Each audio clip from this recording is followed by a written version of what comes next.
Hi guys, I'm going live about a very unique subject right now, at least for me and maybe even for, in any case.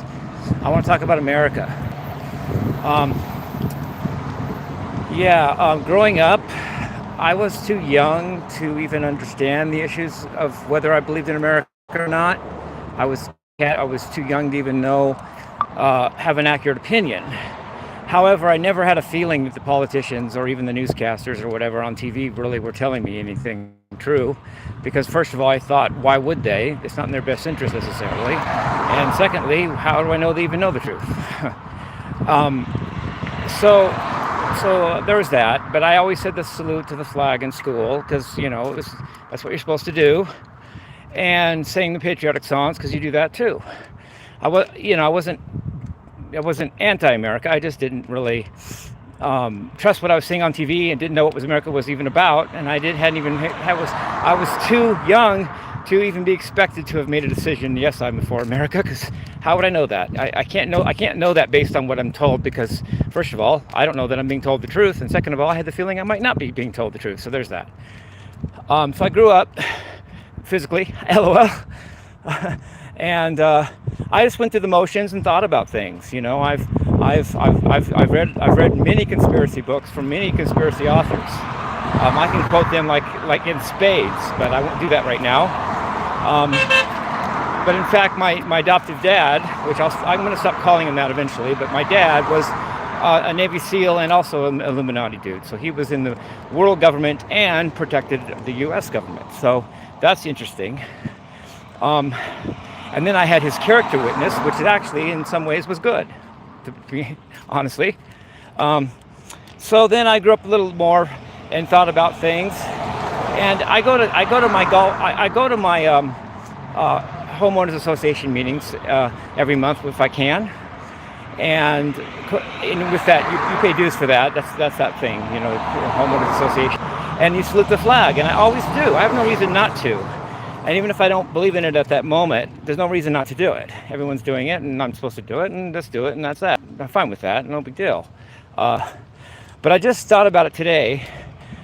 And I thought, before I say what I feel, let me give an example of how people tend to react to government based on what I've understood and read and thought about. People often complain and then comply. As in, we complain about what the politicians are telling us to do, but then when the rubber meets the road, we actually do it. And for instance, we complain that maybe somebody says to wear masks, but then in the end we do wear masks. Or we complain that someone says whatever, and then but we actually do it.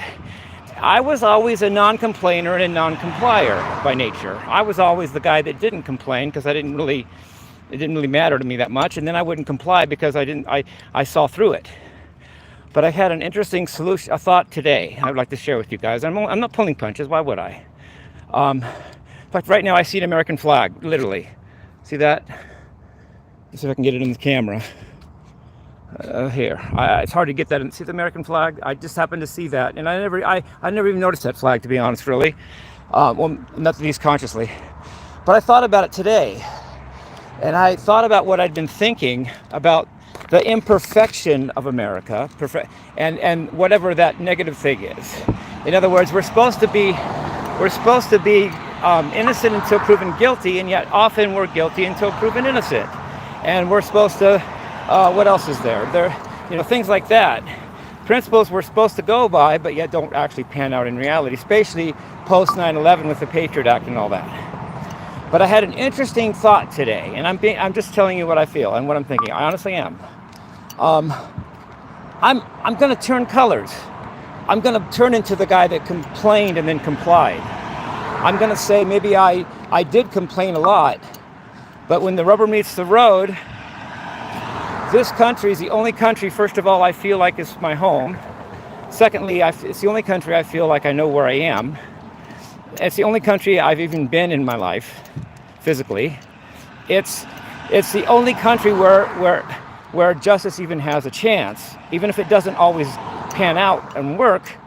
It's the only country that you really even get a chance for justice, and it's the only country where you even get a chance to be not guilty until proven. Until to be not guilty until innocent until proven guilty. It's the only country where you even have a shot at that. So rather than say it's not always true, therefore it's hypocritical and America is bad, I'm not going to do that. I'm going to say, well, yeah, nothing's perfect. People do judge people for no reason, and that's exactly the situation I'm in a lot, where I feel like I do feel some of that stuff. But I'm gonna take a leap of faith, or maybe it's a leap into faith, not of faith, but whatever. It depends on how you look at the theological argument of that, and say that I'm gonna trust America to be the good guy in the end. I'm gonna trust America to be the only place where you can even be yourself and walk around, and yeah, people are going to judge you and this and that, but that's human nature, and that's also going to be true no matter where you are, what country you were in. America is the only one where you're going to get a chance, even get your voice, get your chance to have justice, and get to have a chance at being innocent until proven guilty. So America is a great place. I love you guys. Peace. Oh, and what that means? Here's some fans. Hey, how you guys doing? Which way can I go? Beach? Yeah. All right, I'm gonna help you, dude. Okay. I'm going to tell you, okay? Now follow this. You want to go, you want to go south, and you're going to take the 15 south. You're going to go on Winchester, make a right, get on the 15 south, and you're going to go to the 78. Listen, the 78 west. That's in Escondido. Then it becomes San Marcos, and then Oceanside. And then when you go to Oceanside, you get on the Highway 101. It's called Coast Highway. And that's beach all along there. There's Motel 6s, there's promenades, there's places to eat, and there's a pier called the Oceanside Pier on Winchester. Then you got it. Have a great day, dude. Okay, love. Okay.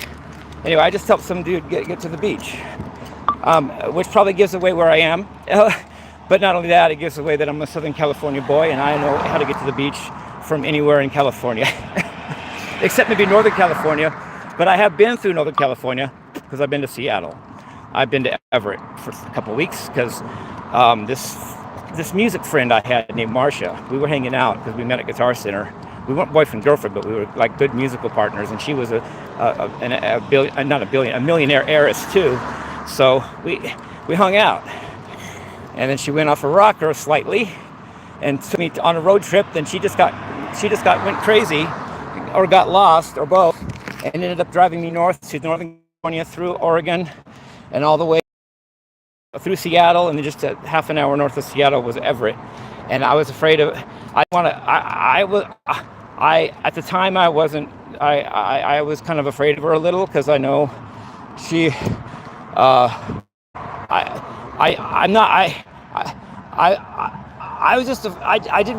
was afraid she might.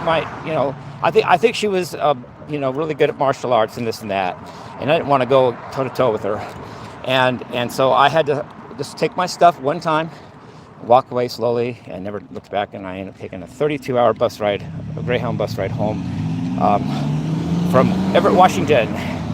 But in the meantime, my money had to come through, and I had to wait in a homeless shelter in Everett, Washington for like 2 weeks. So I love you guys. Peace, rock and roll. Have a great rest of the night.